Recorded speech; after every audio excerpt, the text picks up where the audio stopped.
How's it going, YouTube? Welcome back to my channel. I picked up another Crown Victoria Police Interceptor. This one is a 2010 model, just like some of my other ones. This is a Washington State Hoquiam Police K-9 unit. All the K-9 extremities were removed, like the dog cage and all that, so it's not as cool as my other K-9 unit in terms of the internal upgrades. But this car was for the most part, one officer lieutenant vehicle, so it doesn't have a bunch of fleet use like some of my other patrol vehicles, like the Vics. And this also is the first Crown Victoria I've gotten my hands on that has all of the extra cool factory luxury options for the P71s and P7B. And what I mean by that, right in here, we have the power seats, which is pretty normal. Right there, we have the extra trunk pop. But in here, we have cruise control, traction control, pedal adjustment is factory on the newer Crown Vics. And over in here, we have the upgraded stock radio. Has a LED dual ticket light right up here. I'll demonstrate. There's the white mode and the dark mode. It's pretty cool. This also has a LED spotlight, which works flawlessly. It's very bright. It's not easy to tell in the daytime, but I actually picked up some key fobs, and I was able to program the Crown Victoria to a key fob. So now it has key fobs as well. This unit only has 123,000 miles.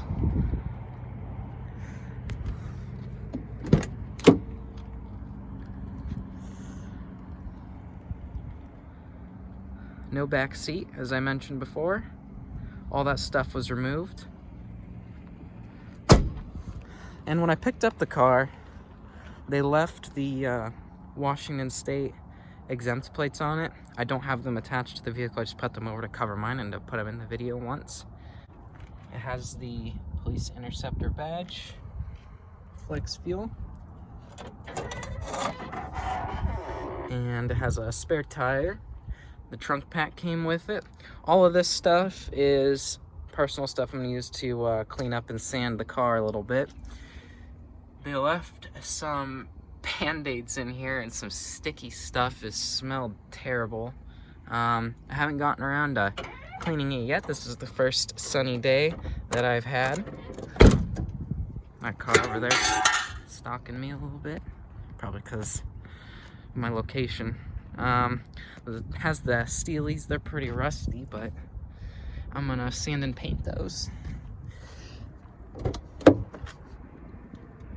Here's another view of the back seat.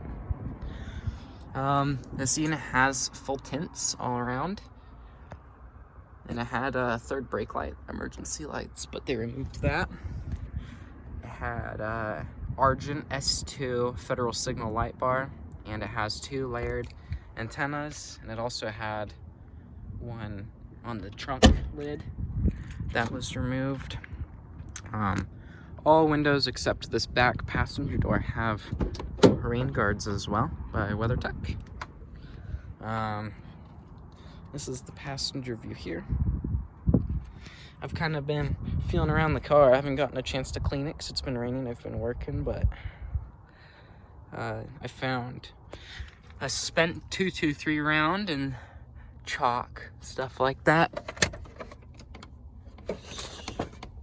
And it also has a key for the passenger airbag. So you just turn that on. I guess it doesn't turn on unless the car has power. You just turn this on and off, and then that activates the airbag. If you have it on though, then the airbag warning light on the dash comes up.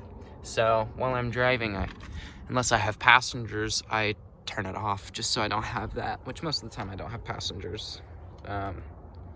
But let's look on the passenger side. This is the Hoquiam police style of paint. So it's the silver, black honeycomb grille.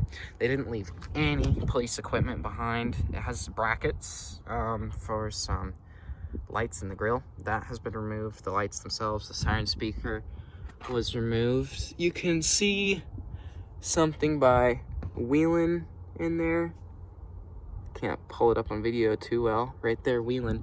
Looks like an amplifier of some kind, I'm not sure.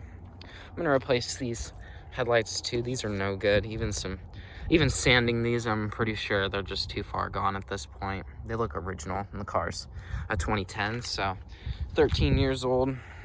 It's time for some new headlights. The marker lights aren't too bad. I'm probably just gonna replace those too, though. Get some dark black ones. It'll complement the car well. Low profile Satina push bar.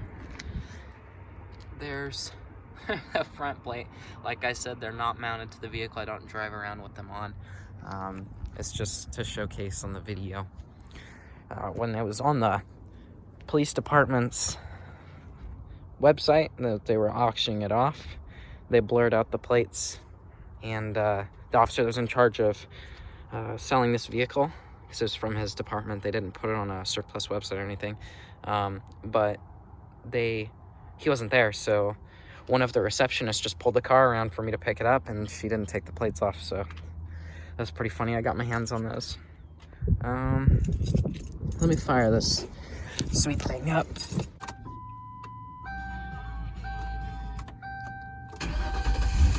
The odometer's dead on this unit, so it's not gonna probably showcase in the video. It sometimes comes on. Yeah, that's not popping anything up. But it's got about 6,000 idle hours and 123,000 miles, so it's not too bad, and it runs good.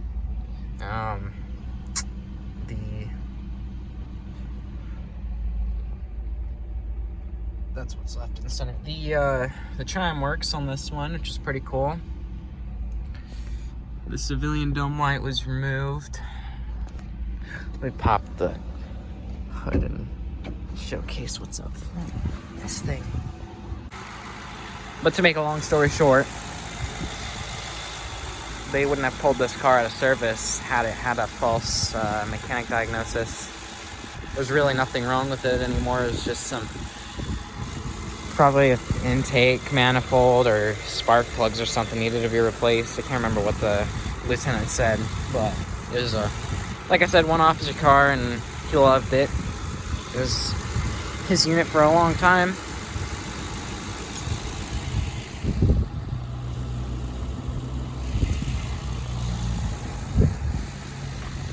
But anyways, thanks for watching. I'll probably do a couple more videos on this car and clean up the wheels, wash it, make it look nice, detail the inside. I have brushes and cleaner and all that for it, wipes, rags. I might even wipe the inside of the engine bay down just to see what that looks like.